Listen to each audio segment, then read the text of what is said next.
Dans cette vidéo, nous allons entamer la partie structurale du chapitre glucides.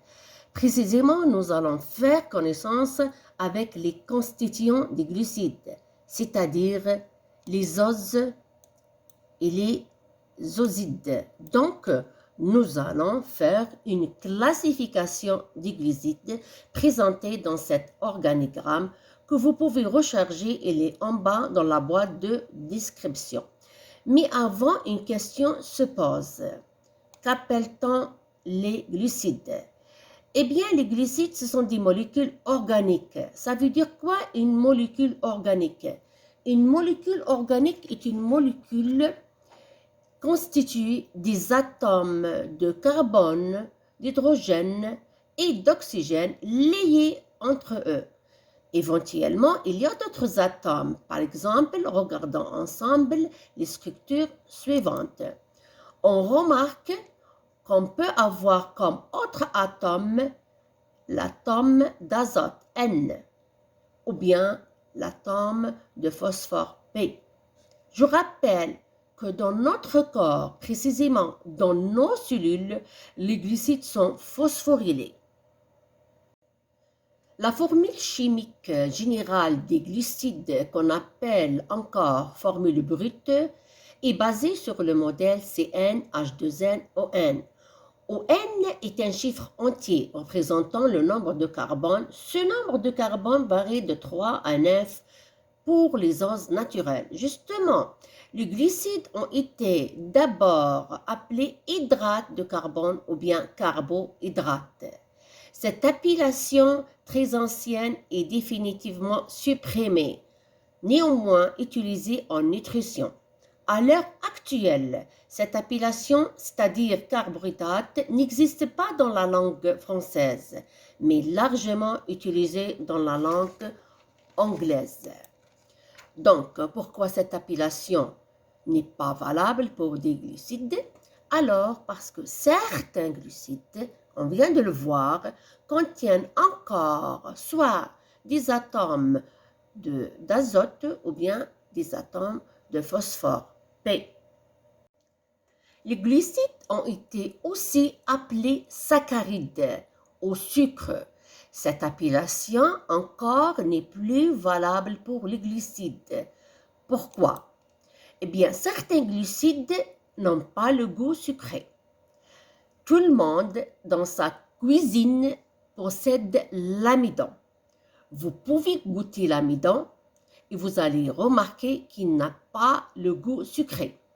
Alors que certaines substances au goût sucré ne sont pas des glucides.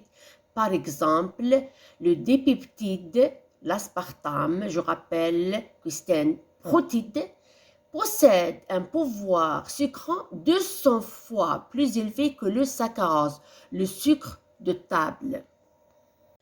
Et maintenant, on passe à la définition des glucides. Et pour définir facilement les glucides, on doit parler de l'ose le plus abondant et le plus utilisé par notre corps. Il s'agit du glucose. Alors, si on prend le glucose comme exemple, on va dire que les glucides sont des polyalcools. Poly veut dire plusieurs fonctions alcool. Précisément, on a N-1 fonctions alcool, où N est le nombre d'atomes de carbone. Pour le glucose, N est égal à 6. Donc, 6 moins 1, ça donne 5 fonctions alcool, présentées par une fonction alcool primaire de formule CH2OH portée par le carbone 6 et 4 fonctions alcool secondaires de formule CHOH.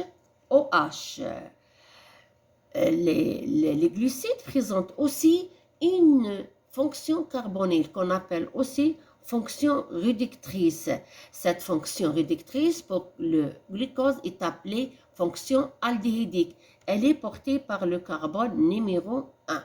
Mais toujours, je dois rappeler à mes étudiants que le glucide parfois porte aussi en plus soit une fonction acide COH, soit une fonction amine NH2.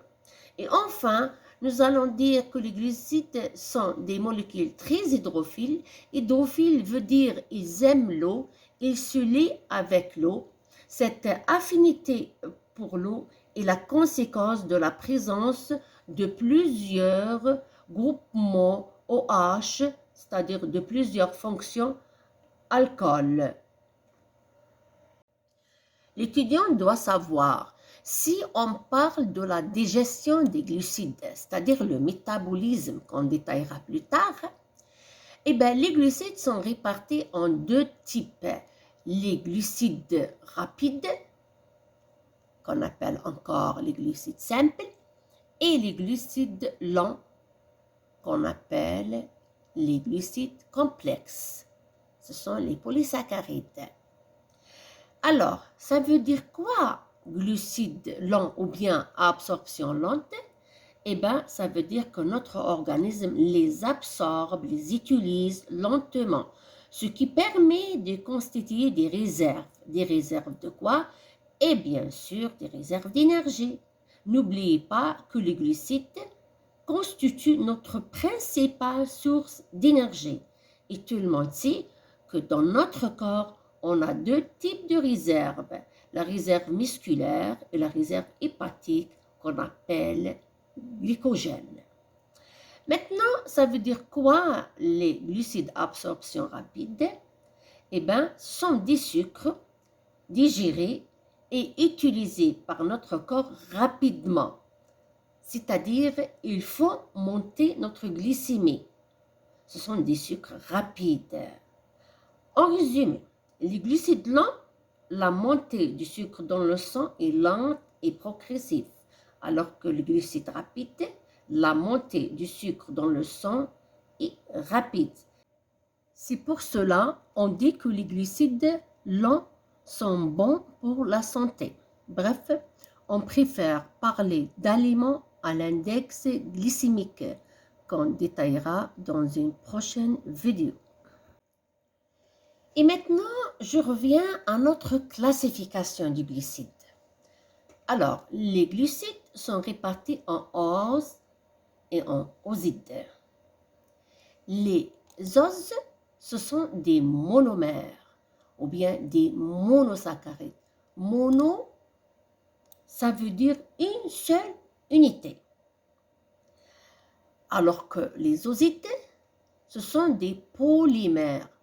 Poly veut dire plusieurs unités. Regardons ensemble les structures. Un os, c'est une seule unité, c'est une seule molécule. Alors que les osides, et là, je tiens à rappeler que j'ai seulement schématisé deux unités. Donc, les osides, c'est plusieurs unités. Je reviens à ma classification. Les osides sont classés en oligosides et en polyosides.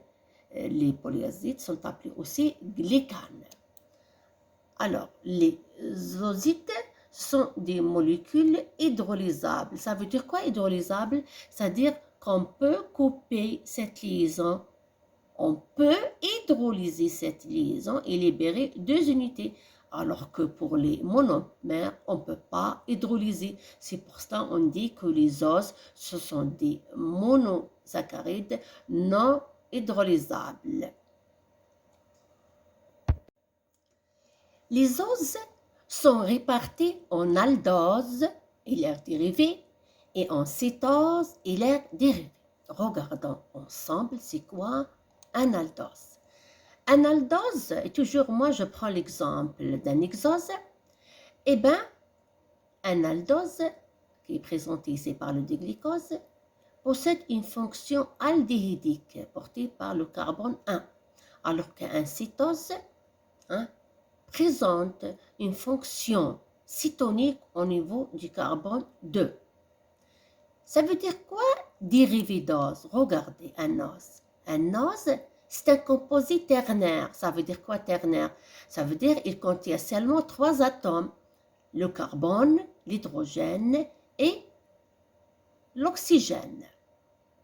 Alors, ça veut dire quoi un dérivé d'ose? Un dérivé d'ose, il contient les 3 atomes, mais on peut rajouter un autre atome comme on peut enlever un atome. Ça veut dire quoi? Regardez cette structure-là. En plus du carbone, d'hydrogène, d'oxygène, on a ajouté un azote. Regardez celle-là. Ici, c'est le ribose. Il contient 3 atomes. C'est un composé ternaire. Un os, c'est un composé ternaire. Il contient un carbone, un oxygène, un hydrogène. Alors que le dérivé, il lui manque ici une chose. Il lui manque un oxygène. C'est le 2 désoxyribose constituant de l'ADN. On revient à notre organigramme. Les oosides sont répartis en hétéroosides et en holoosides. Les holoosides, on trouve les oligos et les polyosides. Regardons ensemble ce tableau. C'est quoi un oligooside ou bien un oligosaccharide? Eh bien, le nombre d'unités est égal à 2, mais il est inférieur ou égal à 10. On distingue les diholosides, D ça veut dire 2 unités, ou bien les triholosides, tri ça veut dire 3 molécules, 3 unités, ou bien les tétraholosides, tétra veut dire 4, etc. Moi, là, j'ai schématisé un disaccharide qui contient 2 molécules. Je répète, donc les holosides, on distingue les oligosides et les polysaccharides. Ça veut dire quoi un polysaccharide? C'est la condensation de plusieurs unités. Ces unités qui sont présentées là par X, c'est supérieur à 10, plus que 10 molécules. Et là, j'ai schématisé la molécule de cellulose. Tout le monde connaît la cellulose. C'est un polysaccharide végétal. Les polyosides sont répartis en polyosides homogènes et en polyosides hétérogènes. Ça veut dire quoi homogène et hétérogène? Regardons ensemble ce tableau de comparaison. Alors, les polyosides homogènes, qu'on appelle aussi homopolyosides, sont constitués d'un seul type d'os. C'est pour ça qu'on dit homo. Homo, ça veut dire un seul. On les appelle encore les glycosanes. Alors, on distingue les polyosides de réserve présentés par l'amidon, qui est une réserve végétale, et par le glycogène, qui est une réserve animale. Regardez la structure. Pourquoi on les appelle les glycosanes? Parce qu'ils sont à base de glucose. C'est homogène. Les polyosides de structure présentés par la cellulose. Regardez la cellulose là. J'ai seulement schématisé un disaccharide, mais une fois, répété une fois. Et on remarque que la cellulose est à base de glucose. Donc, on appelle les polyosides homogènes les homopolyosides. Nous, on s'intéresse seulement aux polyosides à base de glucose, c'est-à-dire les glycosanes. Mais faites attention, ça ne veut pas dire qu'il n'y a pas des polyosides à base de fructose. Si, il y a les fructosanes, il y a à base de galactose, des galactanes, etc. On a dit que les polyosides sont répartis en polyosides homogènes, qu'on vient d'expliquer, et hétérogènes. Ça veut dire quoi hétérogène? Regardons ensemble cette structure-là. Alors, premièrement, les polyosides, ça veut dire plusieurs unités. Hétéro, ça veut dire différentes. Donc, hétéropolyoside, ça veut dire plusieurs types d'os. Alors là, j'ai pris un GAG, un glycosaminoglycane, qu'on va détailler dans une prochaine vidéo. Ce GAG est constitué de 2 unités différentes, répétées une fois. On remarque un acide glycuronique, c'est-à-dire un glycose dont la fonction COH est portée par le carbone 6. Et une deuxième unité de glucose qui est N-acétylmylé sur le carbone 2. Donc, faites attention, les hétéropolyosides ou polyosides hétérogènes sont des polys formés de plusieurs types d'os. Toujours, je reviens à mon organigramme. On a dit que les osides sont répartis en holoosides, qu'on vient d'expliquer, et en hétérooside. Ça veut dire quoi, hétérooside? Alors, regardons ensemble. Les hétéroosides sont constitués de deux parties. Une partie glucidique et une fraction ou partie non glucidique qu'on appelle aglycone. Alors, moi, j'ai pris un exemple de nucléoside qui existe toujours dans notre corps. Regardez. Ça, c'est un N-hétéroside. Il est constitué d'une partie glucidique, là, sur le ribofuranos, et d'une base azotée, une amine. Il s'agit d'un nucléoside qui fait partie de l'acide ribonucléique, l'ARN. Généralement, l'étudiant fait erreur entre hétéroside et polyoside hétérogène. C'est pour cela que j'ai présenté ce tableau de comparaison. L'étudiant doit savoir aussi que parmi les hétérosides, on a les protéoglycanes, qui est un ensemble de GAG, glycosaminoglycanes, qui est une partie glucidique, et une partie non glucidique qui est une protéine. Donc, les protéoglycanes, ce sont des hétérosides. Alors, je tiens seulement à faire une remarque que les hétéroosides sont répartis aussi en hétéro-oligosides et en hétéro-polyosides. Parmi les hétéro-oligosides, moi j'ai parlé d'un N-hétéroside qu'on vient de voir ensemble. Généralement, on dit N-hétéroside, tout simplement parce que la partie glucidique est liée à la partie non glucidique par une liaison amine, N. C'est pour ça qu'on dit N. Et aussi, si vous avez remarqué que les hétérosides, c'est un assemblage de polyosides hétérogènes, qui est la partie glucidique, et d'une partie non glucidique, qui est une protéine. En conclusion, l'étudiant doit savoir que les glucides sont répartis en glucides simples et complexes. Les glucides simples sont répartis en monosaccharides et lorsqu'on parle des monosaccharides, on est obligé de parler du glucose. Pourquoi? Parce que c'est le carburant de notre cerveau. Et lorsqu'on parle aussi des glucides simples, on parle des diosides ou des saccharides. Ici, j'ai présenté un des saccharides qui existe sur notre table. C'est le saccharose qu'on appelle le sucre de table.